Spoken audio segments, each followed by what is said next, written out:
ममता बनर्जी आज तीसरी बार पश्चिम बंगाल के मुख्यमंत्री के रूप में राजभवन में शपथ लेंगी। कोविड-19 संकट के चलते सादे समारोह में कुछ ही व्यक्ति उपस्थित रहेंगे। पूर्व मुख्यमंत्री बुद्धदेव भट्टाचार्य, नेता प्रतिपक्ष अब्दुल मनान और माकपा के वरिष्ठ नेता विमान बोस को कार्यक्रम में निमंत्रण भेजा गया है। असम में सत्तारूढ़ बीजेपी और उसके सहयोगी दलों के 75 सीटें जीती हैं, जबकि विपक्षी महासंगठन ने 30 सीटें ही मिली है। असम में मुख्य निर्वाचन अधिकारी ने राज्यपाल को अगली विधानसभा में नवनिर्वाचित 126 सदस्यों की सूची सौंपी। बीजेपी ने अभी तक राज्यपाल से भेंट कर सरकार बनाने का दावा पेश नहीं किया है। वहीं सीएम को लेकर भी पेच फंसा हुआ है। बंगाल में हिंसा को लेकर प्रधानमंत्री नरेंद्र मोदी ने राज्यपाल जगदीप धनखड़ को फोन करके कानून की व्यवस्थाओं की स्थिति पर चिंता और दुख व्यक्त किया है। राज्यपाल धनखड़ ने मंगलवार दोपहर को ट्वीट कर इसकी जानकारी दी। उन्होंने लिखा कि प्रधानमंत्री नरेंद्र मोदी ने आज फोन पर बात कर बंगाल के जारी हिंसा को लेकर चिंता व्यक्त किया है। उधर बंगाल के 2 दिवसीय दौरे पर कोलकाता पहुंचे भाजपा के राष्ट्रीय अध्यक्ष जेपी नड्डा ने कहा है कि पश्चिम बंगाल चुनाव के परिणाम आने के बाद जो घटनाएं सामने आई हैं वो झटका देने वाली हैं और हम इसे लेकर चिंतित हैं। मैंने भारत में विभाजन के दौरान ऐसी घटनाओं के बारे में सुना था। हमने स्वतंत्र भारत में एक चुनाव के परिणाम के बाद ऐसी घटनाएं पहली बार देखी हैं। पश्चिम बंगाल विधानसभा चुनाव के हार के बाद भी बीजेपी का आक्रामक अंदाज थम नहीं रहा है। चुनाव नतीजों के बाद हुई हिंसा को देखते हुए बीजेपी अध्यक्ष जेपी नड्डा आज से 2 दिनों के दौरे पर बंगाल पर हैं, जो कि 2 दिवसीय दौरे पर बीजेपी अध्यक्ष हिंसा के पीड़ित बीजेपी कार्यकर्ताओं और उनके परिजनों से मुलाकात कर रहे हैं। बंगाल हिंसा के विरोध में बीजेपी 5 मई को देश भर में प्रदर्शन करेगी। बंगाल में चुनाव के बाद हिंसा का ये मामला अब सुप्रीम कोर्ट पहुंच गया है। इसे लेकर भाजपा नेता और वरिष्ठ वकील गौरव भाटिया ने सुप्रीम कोर्ट में याचिका दायर की है। गौरव भाटिया ने बंगाल हिंसा की सीबीआई से जांच कराए जाने की मांग की है। पश्चिम बंगाल की मुख्यमंत्री ममता बनर्जी ने हिंसा को लेकर अपने कालीघाट आवास पर आपात बैठक बुलाई है। बैठक में ममता राज्य के मुख्य सचिव, डीजीपी, गृह सचिव और कोलकाता पुलिस कमिश्नर को तलब किया है। इस दौरान ममता ने अधिकारियों को हिंसा पर तुरंत अंकुश लगाने एवं इसमें शामिल लोगों के खिलाफ सख्त कार्रवाई के निर्देश दिए। भारत ब्रिटेन वर्चुअल समिट में पीएम मोदी ने नीरव मोदी और विजय माल्या के जल्द प्रत्यार्पण की मांग की है। वहीं विजय माल्या मार्च 2016 से ब्रिटेन में वारंट पर जमानत पर हैं और वहीं नरेंद्र मोदी ने जोर दिया है आर्थिक अपराध से जुड़े लोगों को सुनवाई के लिए वापस देश भेजा जाना चाहिए। भारत ब्रिटेन पर विजय माल्या और नीरव मोदी के वहीं प्राप्त को लेकर ही जोर देता जा रहा है। कोरोना की दूसरी लहर में कई राज्यों में मरीज ऑक्सीजन की किल्लत झेल रहे हैं। ऑक्सीजन बेड नहीं मिलने से सोशल मीडिया पर संदेशों का बाढ़ देखा जा सकता है। केंद्र सरकार ऑक्सीजन प्रोडक्शन और डिस्ट्रीब्यूशन को लेकर तेजी से काम कर रही है। इस वक्त पूरे देश में करीब 7 लाख ऐसे मरीज हैं जिन्हें ऑक्सीजन की आवश्यकता पड़ सकती है। देश भर में ऑक्सीजन की कमी का पूरा करने के लिए पीएम केयर फंड में 500 ऑक्सीजन प्लांट लगेंगे। कल से एम्स और आरएमएल में प्लांट शुरू हो जाएंगे। देश भर में ऑक्सीजन की कमी को पूरा करने के लिए केंद्र सरकार पूरे जोर पर कोशिश कर रही है। केंद्रीय स्वास्थ्य मंत्रालय अगले 3 माह में इस योजना को पूरा करने की कोशिश करेगा। सीरम इंस्टीट्यूट को कोविशील्ड वैक्सीन की 11 करोड़ डोज के लिए 1732 करोड़ रुपए एडवांस दिए जा चुके हैं। कंपनी ने स्वास्थ्य मंत्रालय के बयान के बाद जवाब दिया है, जिसमें उन आरोपों को खारिज किया गया है कि मंत्रालय ने सीरम इंस्टीट्यूट को कोविशील्ड वैक्सीन के लिए नए ऑर्डर दिए हैं। सीरम इंस्टीट्यूट की सफाई के बाद इस विवाद पर लगाम लगने की उम्मीद है। आईपीएल 2021 के सस्पेंड होने के बाद अब बोर्ड ऑफ नुकसान की बातें सामने आ रही हैं। एक सीजन में बोर्ड के औसतन 4000 करोड़ रुपए की कमाई होती है, लेकिन मौजूदा सीजन में 60 में से सिर्फ 29 मुकाबले के बाद कोरोना के चलते आईपीएल को स्थगित करना पड़ा। ऐसे में अनुमान लगाया जा रहा है कि बोर्ड को 2500 करोड़ रुपए तक का नुकसान हो सकता है। दुनिया भर में कोरोना केस 15 करोड़ 49 लाख को पार कर गया है। वहीं अब तक 32 लाख 40 हजार मरीजों की मौत हो चुकी है। दुनिया भर में 13 करोड़ 24 लाख मरीज कोरोना को हराकर स्वस्थ हो चुके हैं। हालांकि दुनिया में 1 करोड़ 93 लाख एक्टिव मरीजों का इलाज जारी है।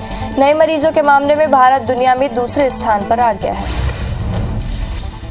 देश में एक दिन में कोरोना के 3,82,000 नए केस सामने आए हैं, जिससे कुल आंकड़ा 2 करोड़ 6 लाख को पार कर गया है। वहीं 3,783 नई मौत से अब तक आंकड़ा 2,26,000 मरीजों की मौत हो चुकी है। संक्रमण मामले में भारत दुनिया में दूसरे नंबर पर पहुंच गया है। हालांकि देश में 24 घंटे में लगभग 3,37,000 मरीज ठीक भी हुए हैं। दिल्ली में लगातार सामने आ रहे कोरोना संक्रमण के मामले से कुछ राहत मिली है। हालांकि पिछले 24 घंटे में 338 लोगों ने इस संक्रमण के चलते दम तोड़ दिया है। बीते 24 घंटे में कोरोना के 19,953 नए मामले सामने आए हैं। दिल्ली में एक्टिव मरीजों की संख्या 90,419 हो गई है। वहीं 18,778 लोगों को डिस्चार्ज किया जा चुका है। महाराष्ट्र में 51,880 नए मामले से कुल आंकड़ा 48,22,000 को पार कर गया है। राज्य में 891 मौत से अब तक आंकड़ा 71,742 मरीजों की मौत हो चुकी है। वहीं एक्टिव मरीजों का आंकड़ा 6,41,000 को पार कर गया है। राज्य में 65,934 से ज्यादा मरीज स्वस्थ हुए हैं। छत्तीसगढ़ में कोरोना के 15,785 नए केस मिलने से प्रदेश में एक्टिव मरीजों का आंकड़ा 1,24,000 के पार पहुंच गया है। वहीं 210 मरीजों की मौत से अब तक 9,485 लोगों की मौत हो चुकी है। 11,308 मरीजों के डिस्चार्ज होने से कुल आंकड़ा 6,53,000 को पार कर गया है। रायपुर में 1,008 और दुर्ग में 899 नए केस मिले हैं। मध्य प्रदेश में 12,236 नए केस मिलने से आंकड़ा गया। प्रदेश में 98 मरीजों की मौत से अब तक आंकड़ा 6,000 के पार पहुंच गया है। एक्टिव मरीजों की संख्या 86,639 पहुंच गई है। पिछले 24 घंटे में 11,249 मरीज डिस्चार्ज भी हुए हैं। इंदौर में 1,805 और भोपाल में 1,673 मरीज मिले हैं। मध्य प्रदेश में आज से 18 साल के ऊपर वालों का वैक्सीनेशन किया जाएगा। सरकार ने टीकाकरण की सभी जरूरी तैयारियां पूरी कर ली हैं। पहले दिन हर जिले में एक सेंटर से टीकाकरण की शुरुआत की जाएगी। छत्तीसगढ़ में लॉकडाउन फिर से बढ़ा दिया गया है। अब तक 11 जिलों में लॉकडाउन का आदेश जारी कर दिया गया है। रायपुर और दुर्ग में अतिरिक्त रियायतों के साथ 17 मई तक बंदिशें रहेंगी, लेकिन बस्तर में विशेष सतर्कता बरतने के निर्देश जारी कर दिए गए हैं। छत्तीसगढ़ में 18+ वालों को वैक्सीनेशन के आरक्षण पर हाई कोर्ट ने गलत बताया है। कोर्ट ने सरकार को शुक्रवार को ठोस नीति पेश करने के निर्देश दिए हैं। इधर एनएसयूआई कार्यकर्ता आज घरों में मोदी टीका दो नाम का प्रदर्शन करने वाले हैं। रायपुर के राजधानी कोविड अस्पताल अग्निकांड मामले में गिरफ्तार दोनों डॉक्टर 15 दिनों की न्यायिक रिमांड पर भेज दिए गए हैं। डॉक्टरों पर हत्या और धाराएं लगाए जाने के बाद इंडियन मेडिकल एसोसिएशन ने आपत्ति जताई है। अस्पताल में फायर से कोविड मरीजों की मौत हुई थी। छत्तीसगढ़ बीजेपी के सीनियर लीडर और विधानसभा के पूर्व उपाध्यक्ष बद्रीधर दीवान का निधन हो गया है। आज उनका बिलासपुर में अंतिम संस्कार होगा। राज्यपाल सीएम भूपेश बघेल और रमन सिंह समेत कई नेताओं ने उनके निधन पर दुख जताया है। दिल्ली में कोरोना का खतरा लगातार बढ़ता ही जा रहा। ऑक्सीजन संकट पर हाईकोर्ट दिल्ली और केंद्र सरकार को फटकार लगा चुका है। इसी बीच कोरोना से निपटने के लिए रक्षा मंत्री सेना की मदद लेने के लिए विचार कर रहे हैं। इस पर हाईकोर्ट को जानकारी दी गई है। साथ ही सीडीएस विपिन रावत ने बताया कि रक्षा मंत्री राजनाथ सिंह कोरोना संकट के मामले में खुद देख रहे हैं। कोरोना के बढ़ते मामलों के बीच बिहार हाईकोर्ट ने एक बार बिहार सरकार को फटकार लगाई है। हाईकोर्ट ने राज्य सरकार से कोरोना से निपटने में असफल होने पर नाराजगी जताई और तल्ख टिप्पणी करते हुए कहा कि इस स्थिति को तो राज्य में कोविड प्रबंधन की जिम्मेदारी सेना को सौंप देनी चाहिए। कोरोना वायरस का संक्रमण देश भर में कहर मचा रहा है। इसी बीच देश में कोविड-19 का एक नया वेरिएंट सामने आया है। इसका नाम एपी स्ट्रेन है। इसको आंध्र प्रदेश में खोजा गया है। वैज्ञानिकों के मुताबिक ये वेरिएंट 15 गुना ज्यादा संक्रमित है और इस वायरस के चलते लोग सिर्फ 3 से 4 दिनों में ही बीमार हो रहे हैं। यूपी की राजधानी लखनऊ में लॉकडाउन के शहर के सड़कों पर सन्नाटा पसरा हुआ। केवल जरूरी सामानों की मदद के लिए परमिशन दी गई है। यूपी में 24 घंटे में कोरोना के 38,683 नए मरीज डिस्चार्ज हुए हैं और वहीं प्रदेश में 25,000 नए केसेस सामने आए हैं। 351 मरीजों की मौत हो चुकी है। सरकार ने प्रदेश में 300 ऑक्सीजन प्लांट लगाने का फैसला लिया है। दिल्ली में कोरोना से बचने 18 से 44 साल के लोग वैक्सीनेशन के लिए लंबी लाइनों में खड़े हैं। वहीं सेक्टर पर अलग अलग सेक्टर 6 में हायर सेकेंडरी स्कूल में वैक्सीन लगाने पर युवाओं में खासा उत्साह देखा गया। इस समय दिल्ली में 50,441 लोग होम आइसोलेशन में अपना इलाज करा रहे हैं, जबकि दिल्ली में रोज कुल 50 से 60,000 सैंपलों की कोरोना जांच हो रही है। देश में पहला केस मिलने के 15 महीने बाद मरीजों की संख्या 2 करोड़ के पार पहुंच गई है। भारत दुनिया में सबसे ज्यादा मौतों वाला तीसरा देश बन गया है। देश में सोमवार को कोरोना मरीजों की संख्या 2 करोड़ के पार हो गई है। वहीं अमेरिका में अब तक 3 करोड़ 32 लाख लोग संक्रमित मिले हैं। पिछले 24 घंटे में भारत 3,82,000 संक्रमित मिल चुके हैं। देश की आर्थिक राजधानी मुंबई में कोरोना रोकथाम के लिए विशेष वैक्सीन ड्राइव चलाई गई है। वहीं दादर इलाके में बीएमसी पार्किंग में सभी आयु वर्ग के लिए वैक्सीनेशन की व्यवस्था की गई है। कोरोना के बचाव के लिए सभी नागरिकों में जमकर उत्साह दिख रहा है। कोरोना के बढ़ते प्रकोप को रोकने प्रशासन की विशेष पहल है।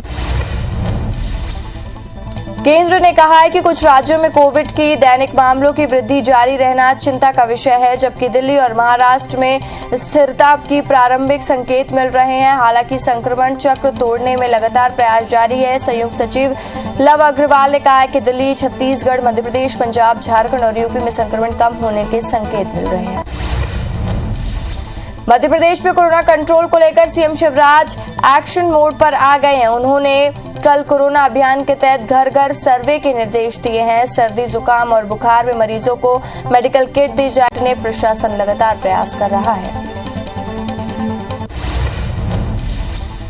शाहजहांपुर के तहसीलदार और प्रशासनिक और नगर पालिका टीम के साथ बस स्टैंड क्षेत्र में कोरोना कर्फ्यू के दौरान दुकान खुली पाए जाने पर 200 रुपए का चालान काटा। इसके बाद एबी रोड स्थित मां राजराजेश्वरी मंदिर के पास फूल माला और दुकान लगाने वालों पर कार्रवाई कर उन्हें के फूल मालाएं जब्त की गई। कांकेर के अंतागढ़ तहसील में सेमरा पारा में बिना अनुमति शादी समारोह करने की सूचना पर कार्रवाई की गई है। शादी में 80 से 90 लोग मौजूद रहे, जिनके कोविड टेस्ट कराए गए हैं, जिनमें से दूल्हा सहित 3 लोग पॉजिटिव पाए गए। सभी पॉजिटिव मरीजों को कोविड अस्पताल में भर्ती कराया गया है। 3 लोगों के खिलाफ केस दर्ज किया गया है।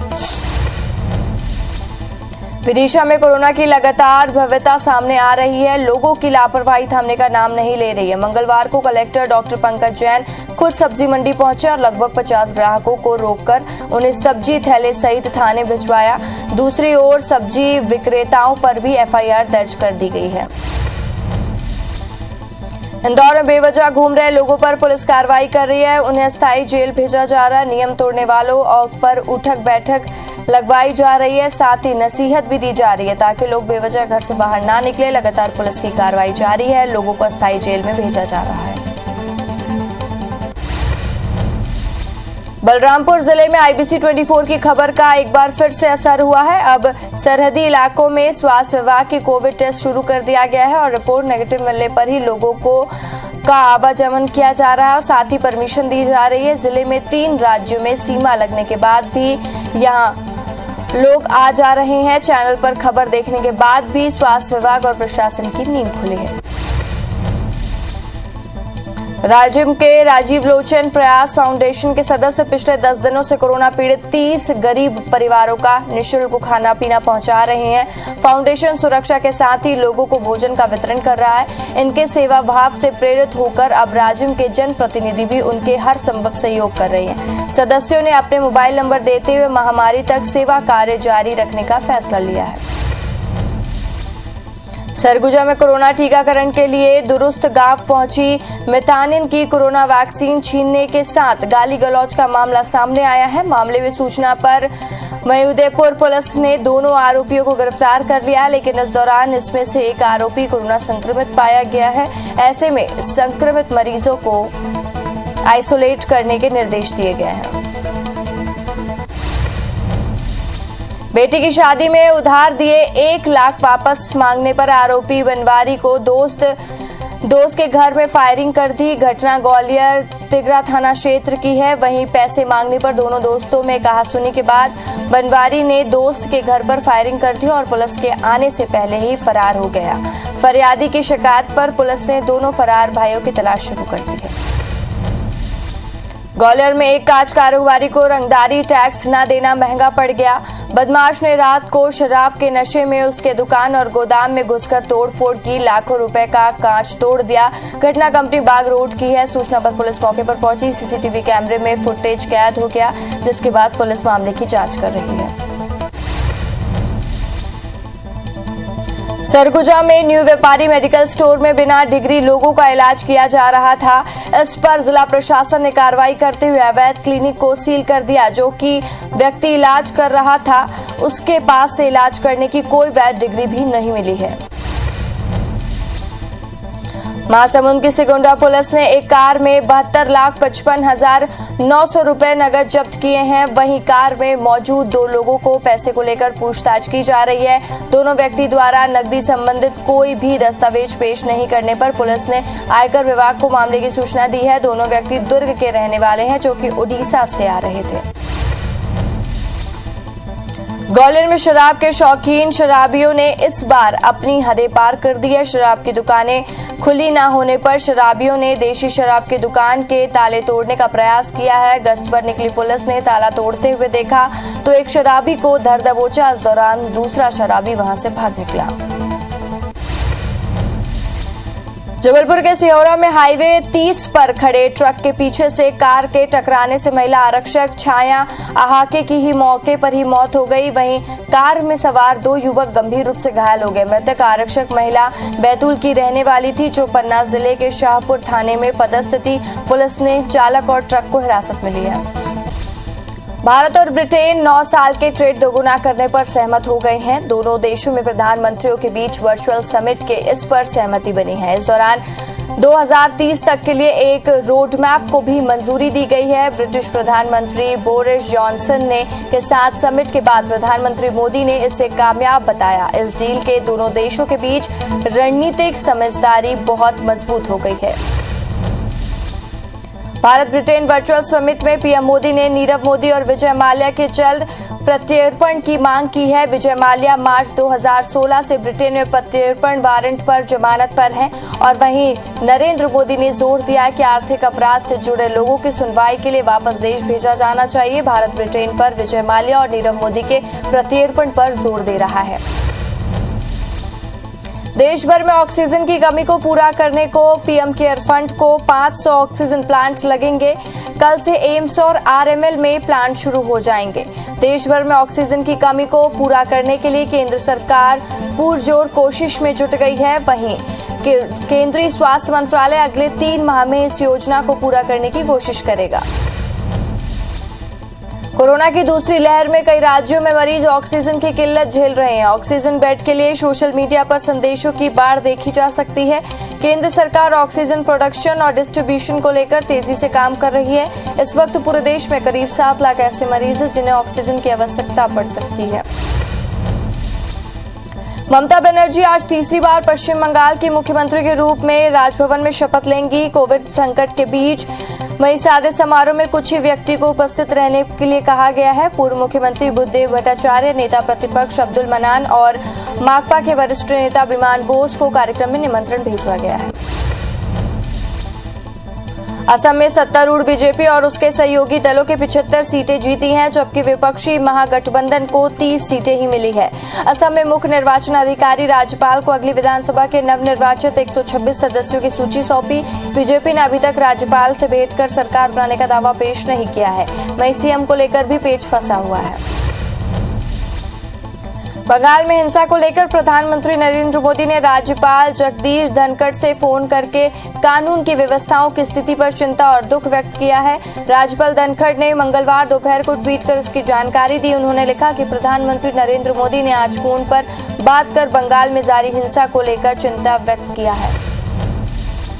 उधर बंगाल के 2 दिवसीय दौरे पर कोलकाता पहुंचे भाजपा के राष्ट्रीय अध्यक्ष जेपी नड्डा ने कहा कि पश्चिम बंगाल चुनाव के परिणाम आने के बाद जो घटनाएं सामने देखी वो झटका देने वाली है और हमें इसे लेकर चिंतित हैं। मैंने भारत के विभाजन के दौरान ऐसी घटनाओं के बारे में सुना था। हमने स्वतंत्र भारत में एक चुनाव के परिणाम के बाद ऐसी घटनाएं पहली बार देखी है। पश्चिम बंगाल विधानसभा चुनाव में हार के बाद भी बीजेपी का आक्रामक अंदाज थमा नहीं है। चुनाव नतीजों के बाद हुई हिंसा को देखते हुए बीजेपी अध्यक्ष जेपी नड्डा आज से बंगाल पर हैं। 2 दिवसीय दौरे पर बीजेपी अध्यक्ष हिंसा के पीड़ित बीजेपी कार्यकर्ताओं और उनके परिजनों से मुलाकात कर रहे हैं और साथ ही बंगाल हिंसा के विरोध में बीजेपी 5 मई को देश भर में प्रदर्शन करेगी। बंगाल में चुनाव के बाद हिंसा का ये मामला अब सुप्रीम कोर्ट पहुंच गया है। इसे लेकर भाजपा नेता और वरिष्ठ वकील गौरव भाटिया ने सुप्रीम कोर्ट में याचिका दायर की है। गौरव भाटिया ने बंगाल हिंसा की सीबीआई जांच कराने की मांग की है। पश्चिम बंगाल की मुख्यमंत्री ममता बनर्जी ने हिंसा को लेकर अपने कालीघाट आवास पर आपात बैठक बुलाई। बैठक में ममता राज्य के मुख्य सचिव, डीजीपी, गृह सचिव और कोलकाता पुलिस कमिश्नर को तलब किया है। इस दौरान ममता ने अधिकारियों को हिंसा पर तुरंत अंकुश लगाने एवं शामिल लोगों के खिलाफ सख्त कार्रवाई के निर्देश दिए।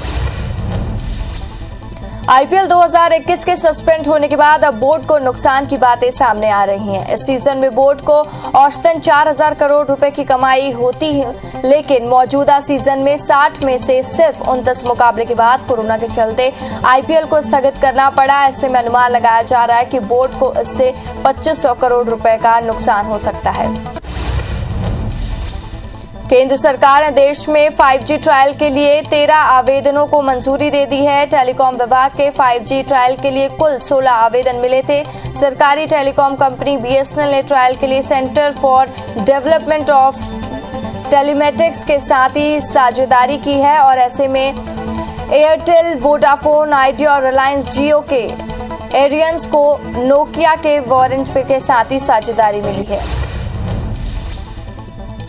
कभी दुनिया का नंबर 1 सर्च इंजन बनाने वाली कंपनी याहू इनका खरीदने का माइक्रोसॉफ्ट में दिलचस्पी दिखाई है। इसके लिए करीब 3.25 लाख करोड़ रुपए का ऑफर दिया गया है। याहू का बोर्ड ऑफर का विचार कर रहा है। माइक्रोसॉफ्ट 2008 में इसे खरीदने की कोशिश कर रहा है। इस डील के दोनों कंपनियों गूगल के लिए चुनौती खड़ी कर दी है। सीरम इंस्टीट्यूट को कोविशील्ड वैक्सीन के 11 करोड़ डोज के लिए 1732 करोड़ रुपए एडवांस में दिए गए हैं। कंपनी ने स्वास्थ्य मंत्रालय के बयान के बाद जवाब दिया है, जिसमें से उन आरोपों को खारिज किया गया जहां मंत्रालय में सीरम इंस्टीट्यूट को कोविशील्ड वैक्सीन के लिए नए ऑर्डर नहीं दिए हैं। सीरम इंस्टीट्यूट की सफाई के बाद इस विवाद पर लगाम लगने की उम्मीद है।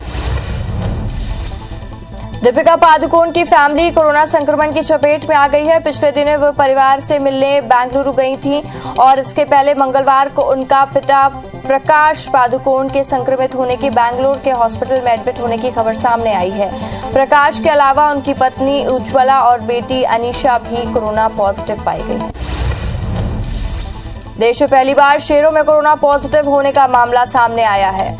वहीं हैदराबाद नेहरू जियोलॉजिकल पार्क में 8 एशियाई शेरों में संक्रमण मिला है। 29 अप्रैल को जू प्रबंधन ने सूची जारी कर ये बताया है।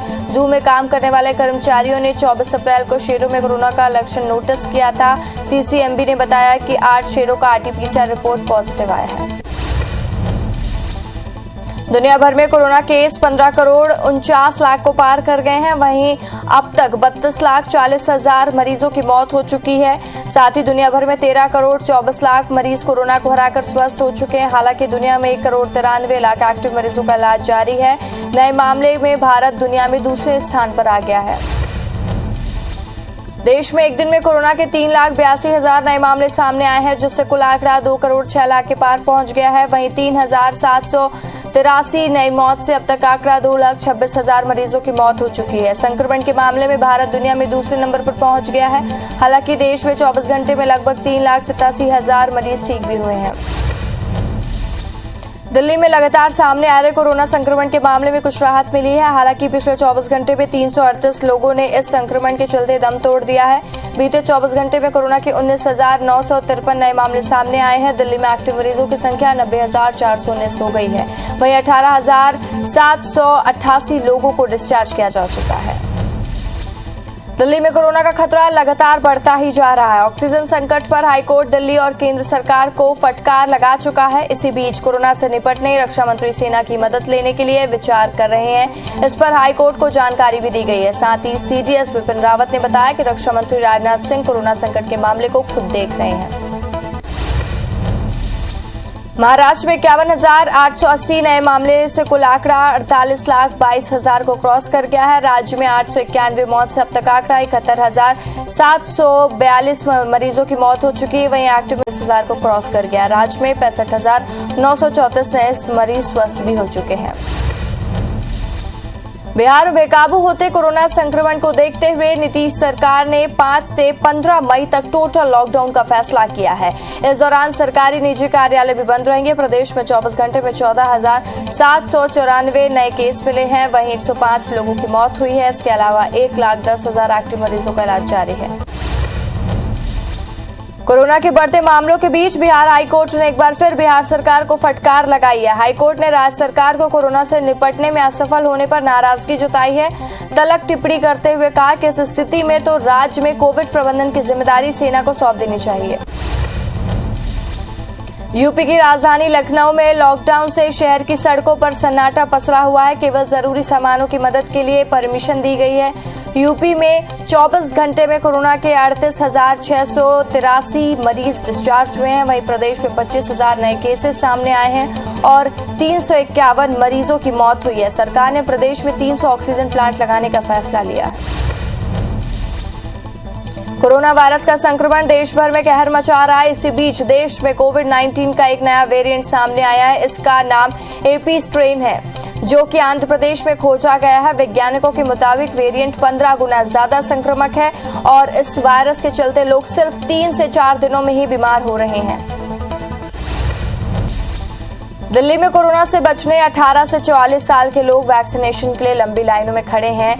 द्वारका सेक्टर 6 के हायर सेकेंडरी स्कूल में वैक्सीन लगवाने युवाओं में खासा उत्साह देखा गया। इस समय दिल्ली में 50,441 लोग होम आइसोलेशन में अपना इलाज करा रहे हैं, जबकि दिल्ली में रोज कुल 50 से 60,000 सैंपलों की कोरोना जांच हो रही है। देश की आर्थिक राजधानी मुंबई में कोरोना रोकथाम के लिए विशेष वैक्सीन ड्राइव चलाई जा रही है। दादर इलाके में बीएमसी पार्क में सभी आयु वर्ग के लिए वैक्सीनेशन की व्यवस्था की गई है। कोरोना के बचाव के लिए सभी नागरिकों में जमकर उत्साह देखा गया है और कोरोना के बढ़ते प्रकोप को रोकने प्रशासन ने विशेष पहल जारी की है। देश में पहला केस मिलने के 15 महीने बाद मरीजों की संख्या 2 करोड़ के पार पहुंच गई है। भारत दुनिया में सबसे ज्यादा मौतों वाला तीसरा देश बन गया है। देश में सोमवार को कोरोना मरीजों की संख्या 2 करोड़ के पार हो गई है। वहीं अमेरिका में अब तक 3 करोड़ 32 लाख लोग संक्रमित मिले हैं। पिछले 24 घंटे में भारत में 3,82,000 संक्रमित मिले हैं। केंद्र ने कहा है कुछ राज्यों में कोविड की दैनिक मामलों में वृद्धि जारी रहना चिंता का विषय है, जबकि दिल्ली और महाराष्ट्र में स्थिरता की प्रारंभिक संकेत मिल रहे हैं। हालांकि संक्रमण चक्र तोड़ने के लिए लगातार प्रयास जारी है। संयुक्त सचिव लव अग्रवाल ने कहा है कि दिल्ली, छत्तीसगढ़, महाराष्ट्र, पंजाब, झारखंड और यूपी में संक्रमण कम होने के संकेत मिल रहे हैं। मध्य प्रदेश में 12,236 नए केस मिलने से आंकड़ा 6,12,000 को पार कर गया। प्रदेश में 98 मरीजों की मौत हो चुकी है। कुल आंकड़ा 6,000 को क्रॉस कर गया है। एमपी में एक्टिव मरीजों की संख्या 86,639 हो गई है। वहीं पिछले 24 घंटे में 11,249 मरीज डिस्चार्ज भी हुए हैं। इंदौर में 1,805 और भोपाल में 1,673 मरीज मिले हैं। मध्य प्रदेश में आज से 18+ वालों का वैक्सीनेशन किया जाएगा। सरकार ने टीकाकरण की सभी तैयारियां पूरी होने का दावा किया है। पहले दिन हर जिले में एक सेंटर से टीकाकरण की शुरुआत होगी। छत्तीसगढ़ में कोरोना के 15,785 नए केस मिले हैं। प्रदेश में एक्टिव मरीजों का आंकड़ा 1,24,000 के पार पहुंच गया है। वहीं 210 मरीजों की मौत हो चुकी है। अब तक 9,485 लोगों की मौत हो चुकी है। 11,308 मरीजों के डिस्चार्ज होने से कुल आंकड़ा 6,53,000 को क्रॉस कर गया है। रायपुर में 1,008 और दुर्ग में 899 केस मिले हैं। छत्तीसगढ़ में लॉकडाउन फिर से बढ़ा दिया गया। अब तक 11 जिलों में लॉकडाउन का आदेश जारी कर दिया गया है। रायपुर और दुर्ग में अतिरिक्त रियायतों के साथ ही 17 मई तक बंदिशें रहेंगी। वहीं बस्तर में विशेष सतर्कता बरतने के निर्देश जारी किए गए हैं। छत्तीसगढ़ में 18+ वालों को वैक्सीनेशन में आरक्षण को हाईकोर्ट ने गलत बताया है। कोर्ट ने सरकार को शुक्रवार तक ठोस नीति पेश करने के निर्देश दिए हैं। इधर एनएसयूआई कार्यकर्ता आज घरों में मोदी टीका दो नाम के प्रदर्शन करने वाले हैं। रायपुर के राजधानी कोविड अस्पताल अग्निकांड मामले में गिरफ्तार दोनों डॉक्टर 15 दिनों के न्यायिक रिमांड पर भेज दिए गए हैं। डॉक्टरों पर हत्या की धाराएं लगाए जाने पर इंडियन मेडिकल एसोसिएशन ने आपत्ति जताई है। अस्पताल में फायर से कोविड मरीजों की मौत हो गई थी। छत्तीसगढ़ बीजेपी के सीनियर लीडर और विधानसभा के पूर्व उपाध्यक्ष बद्रीधर दीवान का निधन हो गया है। आज उनका बिलासपुर में अंतिम संस्कार होगा। राज्यपाल सीएम भूपेश बघेल और साथ ही रमन सिंह समेत कई नेताओं ने उनके निधन पर दुख जताया है। शाजापुर के तहसीलदार और प्रशासनिक और नगरपालिका टीम के साथ बस स्टैंड क्षेत्र में कोरोना कर्फ्यू के दौरान दुकान खुली पाए जाने पर 200 रुपए का चालान काटा। इसके बाद एवी रोड में स्थित मां राजराजेश्वरी मंदिर के पास फूल माला की दुकान लगाने वालों पर कार्रवाई कर उन्हें फूल मालाएं उनके जब्त कर लिए हैं। कांकेर के अंतागढ़ तहसील के सिमरापारा में बिना अनुमति शादी समारोह में सूचना पर कार्रवाई की गई है। शादी में 80 से 90 लोग मौजूद रहे जिनके कोविड टेस्ट कराए गए, जिनमें से दूल्हा सहित 3 लोग पॉजिटिव पाए गए। सभी पॉजिटिव मरीजों को कोविड अस्पताल में भर्ती कराया गया है। 3 लोगों के खिलाफ केस दर्ज कराया गया है। विदिशा में कोरोना की लगातार भयावहता सामने आ रही है। लोगों की लापरवाही थमने का नाम नहीं ले रही है। मंगलवार को कलेक्टर डॉक्टर पंकज जैन खुद सब्जी मंडी पहुंचे और लगभग 50 ग्राहकों को रोककर उन्हें सब्जी थैले सहित थाने भिजवाया। दूसरी ओर सब्जी विक्रेताओं पर भी एफआईआर दर्ज की जा रही है। इंदौर में बेवजह घूम रहे लोगों पर पुलिस कार्रवाई कर रही है। उन्हें जेल भेजा जा रहा है। नियम तोड़ने वालों को उठक बैठक लगवाया जा रहा है। साथ ही नसीहत भी दी जा रही है ताकि लोग बेवजह घर से बाहर ना निकले। लगातार पुलिस की कार्रवाई जारी है। लोगों को अस्थायी जेल भेजा जा रहा है। बलरामपुर जिले में IBC 24 की खबर का बड़ा असर हुआ है। अब सरहदी इलाकों में स्वास्थ्य विभाग के कोविड टेस्ट शुरू कर दिए गए हैं और रिपोर्ट नेगेटिव मिलने पर ही लोगों को आवागमन पर ही परमिशन दी जा रही है। जिले के 3 राज्यों के सीमा लगने के बाद ही यहां बेधड़क आवाजाही जारी थी। चैनल की खबर दिखाने के बाद स्वास्थ्य विभाग और प्रशासन की नींद खुली है। राजिम के राजीव लोचन प्रयास फाउंडेशन के सदस्य पिछले 10 दिनों से कोरोना पीड़ित 30 गरीब परिवारों का निःशुल्क खाना पीना पहुंचा रहे थे और फाउंडेशन सुरक्षा के साथ लोगों को भोजन का वितरण कर रहा है। इनके सद्भाव को देखते हुए वहीं राजिम के जनप्रतिनिधि भी उन्हें हर संभव सहयोग कर रहे हैं। सदस्यों ने अपने मोबाइल नंबर देते हुए महामारी तक सेवा कार्य जारी रखने का फैसला लिया। सरगुजा में कोरोना टीकाकरण के लिए दुरुस्त गांव पहुंची मितानिन से कोरोना वैक्सीन छीनने के साथ गाली गलौज का मामला सामने आया है। मामले में सूचना पर उदयपुर पुलिस ने दोनों आरोपियों को गिरफ्तार कर लिया है, लेकिन इस दौरान इनमें से एक आरोपी कोरोना संक्रमित पाया गया। ऐसे में संक्रमित मरीज आइसोलेट करने के साथ ही अन्य आरोपियों को जेल भेजा गया है। बेटी की शादी में उधार लिए 1 लाख वापस मांगने पर आरोपी बनवारी के दोस्त रुस्तम के घर पर फायरिंग कर दी। घटना ग्वालियर तिरहा थाना क्षेत्र का है। वहीं पूरे मामले में पैसे मांगने पर दोनों दोस्तों में कहासुनी हुई। बनवारी ने दोस्त के घर फायरिंग कर दी और पुलिस के आने से पहले ही फरार हो गया। फरियादी की शिकायत पर पुलिस ने दोनों फरार भाइयों की तलाश शुरू कर दी है।